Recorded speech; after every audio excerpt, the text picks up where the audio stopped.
So today I want to talk a little bit about arthritis. It's a really big buzzword. A lot of people come into my office telling me that they got diagnosed with arthritis and that's why they're having pain. And I just kind of want to break that down a little bit and kind of expound upon arthritis. Is there anything you can do if you have arthritis? What does it mean? So, generally, if we just break down the term arthritis, it comes from two different words. It comes from the word arthro, which means joint, and it ends in itis. And anytime a word ends in itis pertaining to health, wellness, medicine, the human body, it means inflammation. So, when someone tells me they have arthritis, that means it's joint inflammation. There can be some different types of arthritis. There can be like rheumatoid arthritis, degenerative arthritis, osteoarthritis, psoriatic arthritis. So there can definitely be different types of arthritis that have different causes. But generally speaking, when people come into my office and I start working with them and I start talking to them, they're talking about osteoarthritis or degenerative arthritis. And one thing that's been really frustrating to me in the 10 years I've been in practice is how many people are having back pain, maybe shoulder pain, they're having hip pain, and they go see their family doctor, they go see an orthopedist, sports medicine doctor, and they get examined, they get some x-rays, and they're told, hey, you have arthritis, and they're just sent on their way. And they're not told that what to do about it. They're not even told that there is anything that they can do about it. But over the years, I've literally seen hundreds and hundreds of patients come into my office with diagnosed with arthritis and get better. And so, really, what I want to do is expound upon the fact that just because you've been told you have arthritis doesn't mean that you necessarily are going to have pain for the rest of your life, even if it's degenerative arthritis. Um, what causes arthritis? There can be multiple different things going on. Um, an injury to a joint can lead to joint inflammation, which would be arthritis.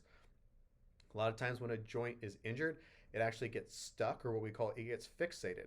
And when a joint is fixated, when it's not moving properly, uh, there is inflammation that builds up. Movement in a joint, whether it's your wrist, your finger, your spine, your hip, movement in a joint is vitally important to the health of that joint. Movement is what keeps the joint fluid circulating through the joint, which helps provide nutrients and keeps it refreshed. It's almost like watering a plant. What happens if you don't keep a plant watered? It dries up and it slowly starts to die. Kind of same thing happens with our joints. When a joint is stuck, it's fixated, it's not moving. You generally tend to see that you get inflammation that sits in the joint, and you get that arthritis feeling. And if it's left fixated and stuck and inflamed for long enough, then that joint actually starts to degenerate, and then that's where we start to get degenerative arthritis. So if you go and get an x-ray, let's say of your spine, and you're told, oh, you have degenerative arthritis in the spine, that means that there's been inflammation in those joints. There's been dysfunction in those joints for a really, really, really long time, generally 10, 12, 15, 20, 30 years. There's been joint dysfunction going on. One interesting thing that I will note is that the presence of degeneration in the spine is definitely not always correlated to pain in the spine. I've literally looked at thousands and thousands and thousands of spinal x-rays, and I've seen x-rays that look pristine. The joints look perfect. There's no sign of degeneration whatsoever, but people are coming in with a lot of joint pain. And on the flip side, I've seen patients, and I look at their x-rays, it's just riddled with degenerative arthritis. It looks, on x-ray, on film, it looks terrible, and they're really not having much pain at all in those areas. And you definitely get it. Some patients who come in who have a lot of pain, who have a lot of degeneration. So just because you have degeneration on an x-ray doesn't always necessarily mean that you're going to have pain in the joint. A lot of it has to do with the dysfunction. With that being said, some words that you also hear in conjunction with arthritis might be spondylosis. If you're reading like an x-ray report, or sometimes people come in and they're talking about one thing, but they hear another word. And a lot of these words are talking about the same thing, maybe like osteophytes, bone spurs. A lot of these words, they're just different terminology for different aspects of degenerative arthritis in the spine. Um, like I said before, when a joint is dysfunctional, it leads to joint problems. It leads to joint pain. It causes all sorts of uh, biomechanical uh, dysfunctions that cause inflammation to build up. So that's how we get arthritis. Another thing that can happen is definitely food and diet can play a role in arthritis. We're finding more and more there's foods that trigger inflammation. Things like linoleic acid, which would be high in things like canola oil, vegetable oil, been found to be drivers of inflammation. And just a side note on inflammation, that word gets thrown around all the time. Like, oh, this is a high inflammation diet. Go on a low inflammation diet. This is causes inflammation. That causes inflammation. But a lot of people really understand what inflammation is. And without getting into, I'm not talking about the biochemistry aspects of inflammation. I'm talking about just what is generally inflammation. And what I like to describe it as, inflammation is the body's immune response to replace or repair damaged cells or tissues. So if you're experiencing inflammation in whether it's a joint, whether it's your muscles, whether it's brain inflammation, whether it's somewhere on your skin, what's essentially happening is your body, there's damaged cells. When those cells get damaged, they send out signaling chemicals that activate the immune system. Your immune system comes in, basically breaks down, destroys the damaged parts, the damaged cells, the damaged tissue to allow your body to repair and heal that. So if you're having a lot of inflammation going on in your joints, it means that your immune system is really being active. It means that you're actually having a lot of damage done, and there can be definitely nutritional drivers that seem to uh, really seem to affect the amount of inflammation in our joints. One really common one is a plant substance known as oxalates, and so oxalates are found in a lot of different, mostly like plant foods. Uh, Foods high in oxalate would be like spinach, chard, some leafy ones, almonds. There's all sorts of foods that are high in oxalates, and those oxalates, if you eat a lot of them, they can really cause a lot of problems. One of the things that they cause is these oxalates, they can actually embed themselves in joint tissue, and they can cause some problems. So sometimes I'll hear people say, oh, I had problems with with heel or ankle pain for a long time, and then I took X, Y, and Z out of my diet, and I've never had it again. And that's kind of weird. And it is kind of weird until you start to understand that there's a lot of different drivers that can cause problems and inflammation in joints, leading to that arthritis feeling. Um, just a side note on oxalates, you know, people don't normally think of this, but if someone has a lot of kidney stones, the actual term is a calcium oxalate kidney stone. So kidney stones generally form when they're in the presence of oxalates. And they used to, a long time ago, someone had a lot of problems with kidney stones. They used to tell them to avoid foods that are high in oxalates, but I don't know why they got away from that. And a long time ago, too, they used to, I'm talking, maybe 20, 30 years ago, some foods that were super high in oxalates, like spinach in some states, actually had to be labeled that, hey, if you have kidney issues, you need to be cautious eating this because it can cause a lot of problems. And so there are definitely nutritional drivers that create inflammation, that can affect our joints. But overall, what we're talking about with arthritis is just because you've been told you have arthritis doesn't mean that you're going to necessarily have joint pain for the rest of your life, or that there's nothing you can do about it, or that it's hopeless. In my opinion, if you're told you have arthritis and just sent on your way, it's a very poor diagnosis. You need to see another doctor, a doctor like me, or another chiropractor, or some type of healthcare practitioner that's going to give you a better answer than your pain is from arthritis. You know, go on your merry way. That's just what it is. You're just going to have to live with it.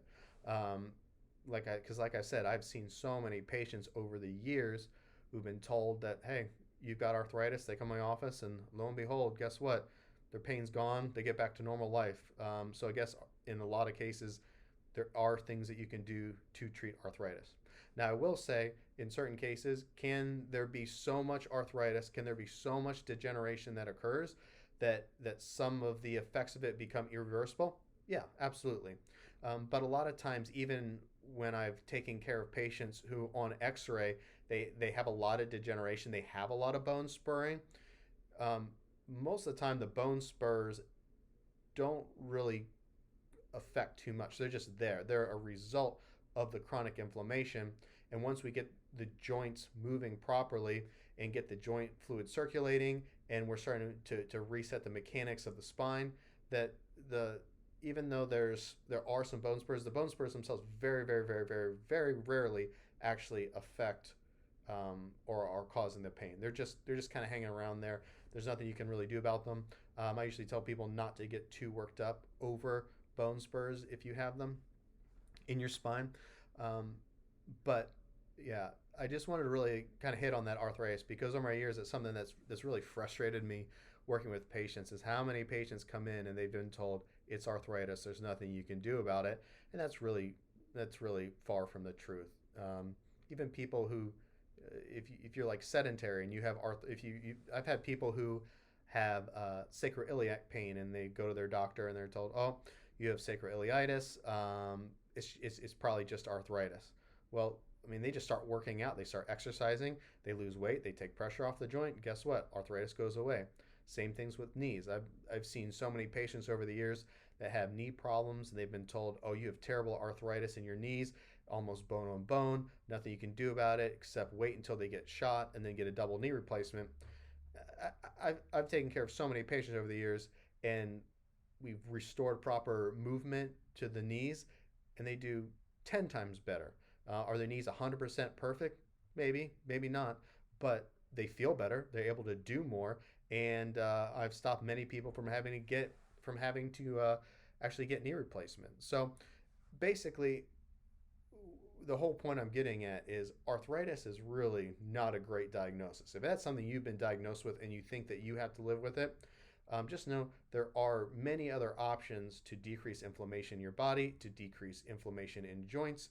Um, and the sooner you take care of the issue, the better you're going to be long term because, as most issues, the longer you let them go unresolved in the body, the more damage is going to occur to the joints, and the more damage, obviously, the harder it is to fix. And the harder it is to fix, then you can get to a point where, hey, if you're 90 years old and you've never done anything, may not be able to get you feeling really good at that point because that's a lot of years of dysfunction, degenerative arthritis built up. But hey, if you're 40, if you're 50, you're 60, it's not too late. We can work on getting your proper mechanical biomechanics restored in your body. And once that's done, you'll be amazed at how much better you feel.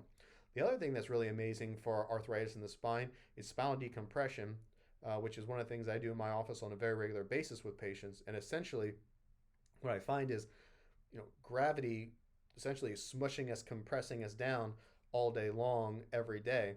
And I call it lumbar compression syndrome. And essentially, what that means is I have a lot of patients that come in and everything is smushed. And what they really need is just to be unsmushed.